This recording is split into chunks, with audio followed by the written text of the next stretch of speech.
Welcome to the Angus Report, a news program for cattle producers. From American Angus Association headquarters in St. Joseph, Missouri, we bring you the week's top headlines, including trends in land values. We share the latest on the estate tax And what the USDA's black hided number means for cattlemen. This is the Angus Report. Hello, I'm Bob Cervera. And I'm Crystal Albers. Our top news this week. A report from the Federal Reserve Bank in Chicago shows land prices continue to rise despite severe drought conditions. Farmland values in the Corn Belt rose 13% in the 3 months prior to September 30th, compared to the previous year. Federal Reserve data from Kansas City also show prices for non-irrigated farmland in 7 states in the Great Plains region increased 24% from a year ago. The latest numbers have some analysts discussing the potential for a farmland price bubble, but so far the Chicago Fed anticipates demand for farmland to continue to climb in the next 6 months. More than 30 farm and ranch groups are urging the U.S. House and Senate to repeal estate tax legislation, or at the very least extend current tax relief. If Congress allows estate tax standards to expire at the end of 2012, exemption levels will drop to $1 million per individual and tax rates will increase to 55%. According to the American Farm Bureau Federation, up to 97% of farms and ranches will be subject to estate taxes at those levels. Currently, the federal government taxes estates worth $5 million at 35%. As Congress weighs the options, some analysts suggest exemption levels could fall to $3.5 million, and some anticipate legislators will simply extend current tax policy. We'll continue to report on the story as it develops.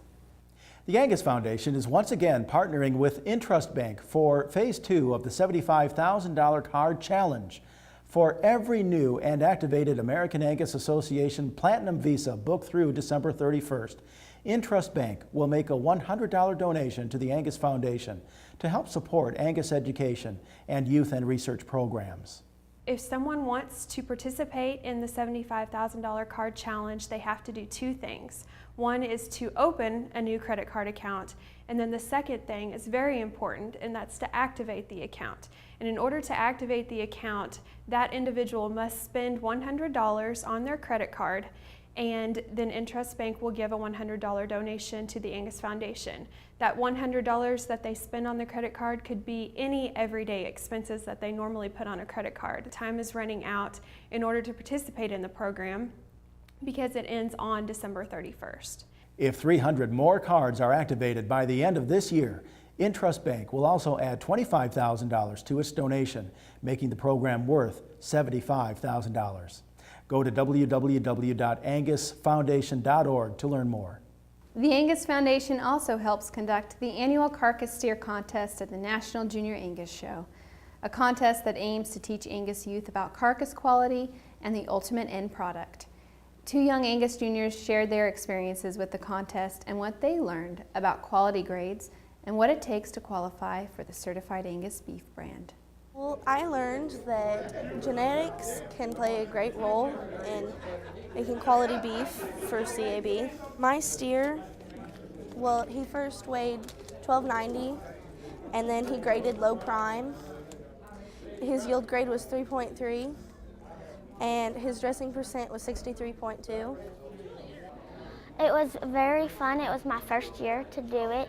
My family helped me a lot with it. My dad taught me what the right things are to feed them and that plays a huge role to make sure you water them, take care of them. It got reserve grand, and I thought it did pretty well for the first year. And so then we went home and ate it. Was it tasty? Yes, it was. Did it qualify for Certified Angus Beef? Yes, ma'am, it did. And we fed it 15 pounds twice a day, so 30 pounds twice a day, or once a day. And his ribeye was 12.8. He was graded prime minus, and I thought he was a pretty good carcass steer. Save the date for the second I Am Angus episode, December 3rd on RFD TV. The association will introduce families involved in the business of raising Angus cattle, as well as future leaders in the industry. I Am Angus is produced by the association and focuses on the heart of the Angus cattle business, its people, their heritage, and why they're involved in agriculture. For more information or to watch segments from past shows, visit angus.org or the association's YouTube channel. When the Angus Report returns, Paige Wallace brings us a report on the USDA's black-hided number and what it means to cattlemen. And Chef Michael Ollier discusses marbling and choosing a quality beef cut. We'll return in just a moment. When it comes to buying or selling top quality Angus cattle, experience matters. Visit cotton-associates.com.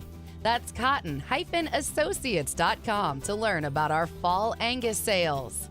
And join us for our upcoming sales at Pine Tree Angus on December 1st, Deas Row Angus Farms December 8th, and Brooks Chalky Butte Angus Ranch December 15th. Working together, succeeding together. That's Cotton & Associates.